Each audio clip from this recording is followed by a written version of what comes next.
السلام علیکم ویورز، امید کرتا ہوں آپ سب خیریت سے ہوں گے۔ آج کا ہمارا ٹاپک ہے منگول کون تھے اور کہاں سے ابھرے۔ سینٹرل ایشیا کے منگول خانہ بدوش کس مذہب کے پیروکار تھے؟ ان کا ضابطۂ اخلاق کیا تھا؟ آخر یہ منگول تھے کون جنہوں نے مغربی یورپ اور اسلامی دنیا کو ناقابل تلافی نقصان پہنچایا؟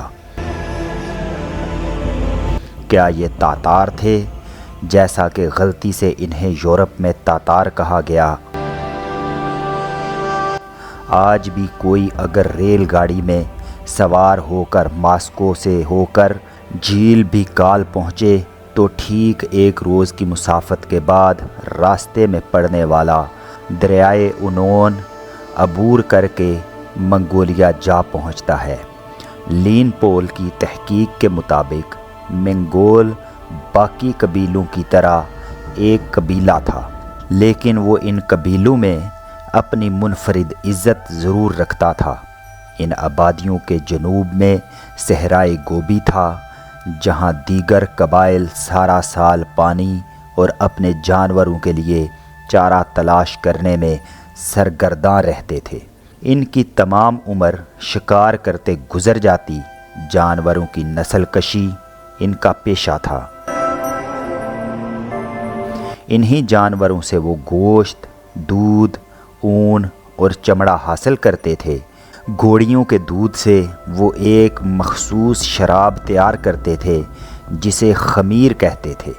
ان کا گزر بسر جانوروں کی کھالوں کے لین دین پر ہوتا تھا۔ ان قبائل کا لین دین ترکوں اور ہمسایہ طاقت چین سے تھا۔ قبائل بیرونی حملوں اور ان کی چیرہ دستیوں سے محفوظ رہنے کے لیے چین کو خراج اور ٹیکس ادا کرتے تھے۔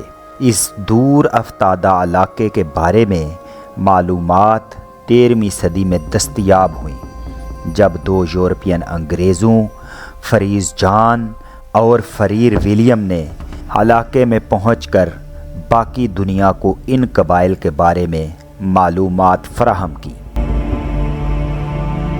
اس کے علاوہ مارکو پولو کے سفر نے دنیا کو منگول اور چین کے بارے میں معلومات فراہم کی۔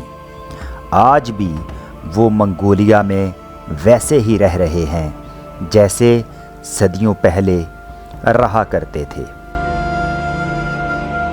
منگولوں کا رہن سہن کیسا تھا؟ منگول لکڑی کے فریم کے اوپر بنائے جانے والے گول سے خیموں میں رہتے تھے۔ انہیں یورٹ کہا جاتا تھا۔ ان کی چھت پر تیل سے بھیگا ہوا نمدہ ہوتا تھا جس پر سفید چونا پھیر دیا جاتا تھا۔ یہ ڈھانچہ برف یا بارش کے پانی اور تند تیز ہواؤں سے خیمے کو محفوظ رکھتا تھا۔ خیموں کا دروازہ شمال کی جانب رکھا جاتا تھا۔ دور سے یہ خیمے مشروم کی طرح دکھائی دیتے تھے۔ ان خیموں کو چھکڑوں کے اوپر بھی نصب کیا جاتا تھا۔ ہجرت کرتے وقت یہ خانہ بدوش اپنے خیمے یا تمبو اٹھا کر ساتھ لے جاتے تھے۔ کیمپوں کی جگہ ان کا انتخاب کرتے وقت وہ گرمی اور سردی کے موسموں کو مد نظر رکھتے تھے۔ چھوٹے خیموں کے ساتھ بڑے خیمے بھی ہوتے تھے جن کا طول و عرض 30 فٹ تک ہوتا تھا۔ ایسے خیموں کی تعمیر کے لیے ضروری عمارتی سامان بیل گاڑیوں کے ذریعے لایا جاتا تھا۔ خیموں کے دروازے رنگ دار ہوتے تھے۔ ان دروازوں پر خوبصورتی کے لیے پودے، بیلیں اور درخت بھی لگائے جاتے تھے۔ منگول جنگلی جانور اور پرندے بھی پالنے کے شوقین تھے۔ خیموں کے اندر فرش پر سوکھی گھاس ڈالی جاتی تھی جس کو جانوروں کی کھالوں اور ہاتھ سے بنی دریوں سے ڈھانپا جاتا تھا۔ خیموں کے اندر عورتوں کے بیٹھنے کی جگہ مردوں سے ہٹ کر بنائی جاتی تھی۔ خیموں کے اندر موجود آتش دانوں سے ذرا ہٹ کر گھر کا مالک کوچ پر بیٹھتا تھا۔ خیمے کے وسط میں دھوئیں کے اخراج کے لیے ایک سوراخ رکھا جاتا تھا۔ خیموں کے اندر بیٹھنے کا ایک مخصوص انتظام سیٹنگ ارینجمنٹ ہوتا تھا۔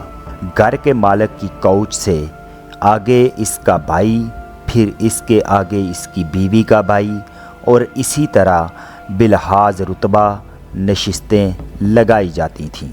تو ناظرین، آج کے لیے اتنا ہی۔ جلد ہی ملتے ہیں ایک نئی ویڈیو کے ساتھ کہ منگولوں کا مذہب کیا تھا، ان کا آگے رہن سہن کا طریقہ کیا تھا۔ تو کائنڈلی ہمارے چینل کو سبسکرائب کیجئے، لائک کیجئے اور شیئر کیجئے۔ تو اب تک کے لیے اجازت دیجئے، اپنا ڈھیر سارا خیال رکھیے۔ ملتے ہیں اگلی ویڈیو میں۔ اللہ حافظ۔